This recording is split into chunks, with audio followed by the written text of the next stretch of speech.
दोस्तों नमस्कार, मैं हूं सुशील एक्वाकल्चर फार्म से। कैसी है मेरी एक्वाकल्चर फैमिली। दोस्तों अगर आप मत्स्य पालन के क्षेत्र में 1 वर्ष या 2 वर्ष पुराने हैं तो आपको अमोनिया के बारे में तो ज़रूर पता होगा।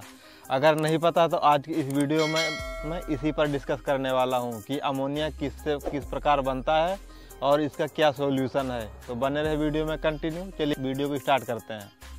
तो दोस्तों सबसे पहला जो इसका कारण है तालाब में हाई स्टॉकिंग डेंसिटी।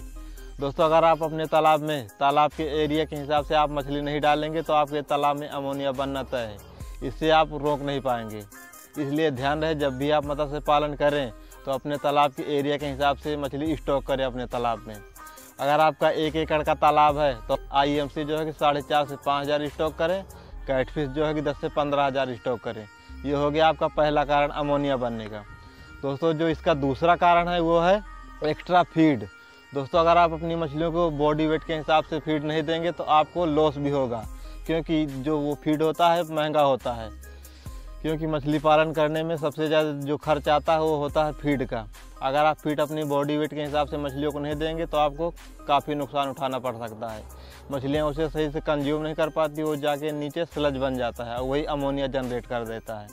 इसलिए ध्यान रहे, जब भी आप मत्स्य पालन करें मछलियों को बॉडी वेट के हिसाब से ही फीड दें। ये हो गया आपका दूसरा कारण।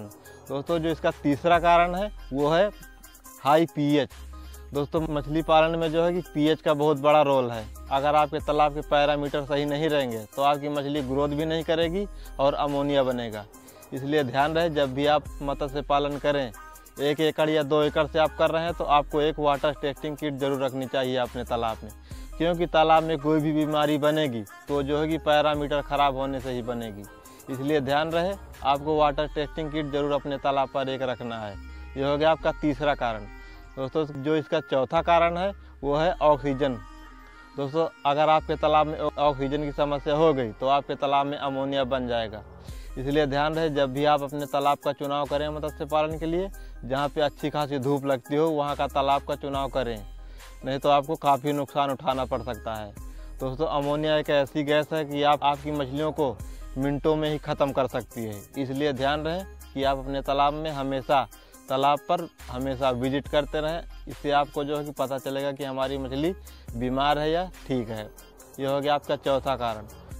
दोस्तों जो इसका पांचवा कारण है ज़्यादा दिन तक मछली तालाब में रखना। अगर आप मछली पालन कर रहे हैं तो आपको अपने तालाब को 2 या तीसरे साल जरूर आपको अपने तालाब को सुखा देना है, जिससे उसकी अन्य गैसें जो रहती हैं निकल जाती हैं। इससे आपके तालाब में अमोनिया नहीं बनेगा। तो दोस्तों आइए अब इसके बारे में मैं इसको सॉल्यूशन के बारे में बात करता हूँ। तो दोस्तों अगर आपके तालाब में अमोनिया जनरेट हो गया जिस टाइम आपके पास कोई भी सॉल्यूशन नहीं है, उस टाइम जो है कि आप अपने तालाब में 1 एकड़ के हिसाब से 20-25 किलो नमक से आप अपने तालाब को अमोनिया को कंट्रोल कर सकते हैं बहुत आसानी से। दोस्तों नमक का उपयोग कैसे करना है आपको ये जानना ज़रूरी है। दोस्तों नमक को जो है कि आपको घोलकर बिल्कुल भी नहीं उपयोग करना अपने तालाब में। दोस्तों नमक जो रो सॉल्ट आता है पिसा हुआ, उसको जो है कि आपको खोल के अपने पूरे तालाब में साइड से सही से स्प्रेड कर देना है।